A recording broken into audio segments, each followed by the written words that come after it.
बड़ी खबर के साथ जो कि महाराष्ट्र से जुड़ी हुई है, महाराष्ट्र से आ रही है। एकनाथ शिंदे ने सीएम पद से इस्तीफा दे दिया है। राजभवन पहुंचकर उन्होंने राज्यपाल को अपना ये इस्तीफा सौंपा। एकनाथ शिंदे ने इस्तीफा दिया है और उधर देवेंद्र फडणवीस, अजीत पवार भी राजभवन में उस वक्त मौजूद रहे।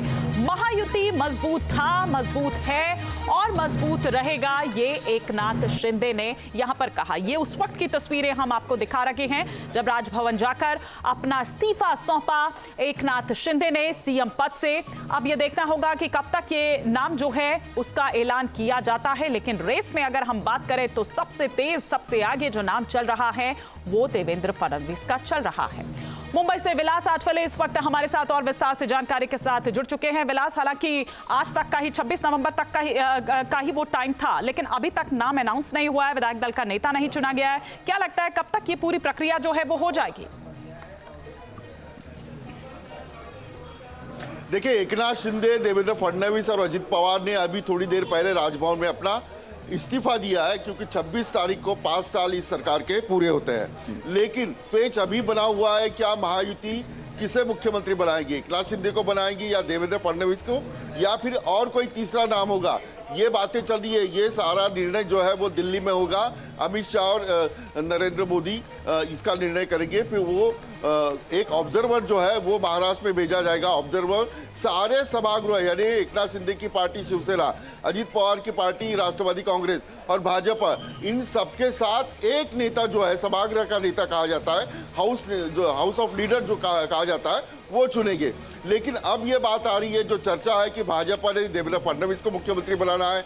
एकनाथ शिंदे के जो नेता है, जो सीनियर नेता है, वो चाहते हैं कि एकनाथ शिंदे फिर से मुख्यमंत्री बने, क्योंकि एकनाथ शिंदे की वजह से महायुति को इतनी सारे सीटें मिली है।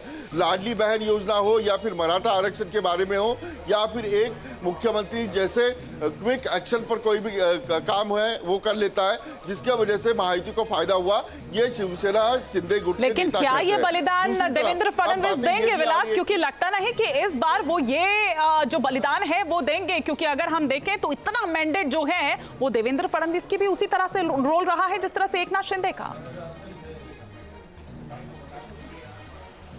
देखिए, बीजेपी का एक अलग स्टाइल है। पिछली बार एकनाथ शिंदे को मुख्यमंत्री बनाकर देवेंद्र फडणवीस को डिप्टी सीएम बनाया, ये आखिरी वक्त बनाया। लेकिन अब बात ये आ रही है कि हो सकता है कि इस बार बीजेपी और एक झटका दे, और जो विरोधी पार्टियां है कि बीजेपी के ऊपर दाग लगाए कि ये पार्टी तोड़ती है और अपने छोटे पार्टियों को नष्ट कर देती है। ये दाग धोने के लिए हो सकता है कि अजित पवार को भी मुख्यमंत्री बनाया जाए, ये चर्चा शुरू है। लेकिन रस्सी खेत जो है वो एकनाथ शिंदे और फडणवीस इन्होंने में है, और देवेंद्र फडणवीस फिर एक बार मुख्यमंत्री बनने चाहिए, ये बीजेपी के सारे नेता बोल रहे हैं। लेकिन दूसरी तरफ मैं बता दूं आपको, इमानी शिवसेना गुट के जो विधायक है वो कल से लगातार एकनाथ शिंदे के वजह से ही ये सरकार बन पाई है, महायुति को इतनी सारी सीटें मिली है, ये बार बार बता रहे हैं।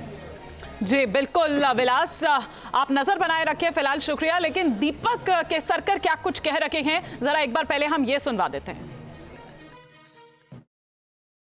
देखिए, ये एक लीगल फॉर्मेलिटी रहती है। जब आप गवर्नमेंट का कार्यकाल पूरा हो जाता है तो सीएम अपना रेजिग्नेशन दे देते हैं, और उसके बाद केयर टेकर गवर्नमेंट फॉर्म होता है, और सीएम साहब के नेतृत्व में ये प्रोसीजर हो गया है।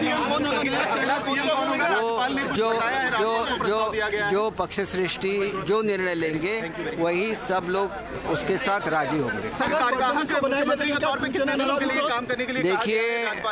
देखिए, केयर टेकर मुख्यमंत्री अभी एकनाथ शिंदे जी है, तो जब तक नया गवर्नमेंट फॉर्म नहीं होगा मुख्यमंत्री के हैसियत से वही कारोबार संभालेंगे। अब जब तक नया गवर्नमेंट फॉर्म नहीं होता तब तक ये मैं आपको नहीं बोल सकता, क्योंकि वो जो हमारे पक्ष सृष्टि है वो दिल्ली से जब निर्णय लेंगे तो ये बनेगा।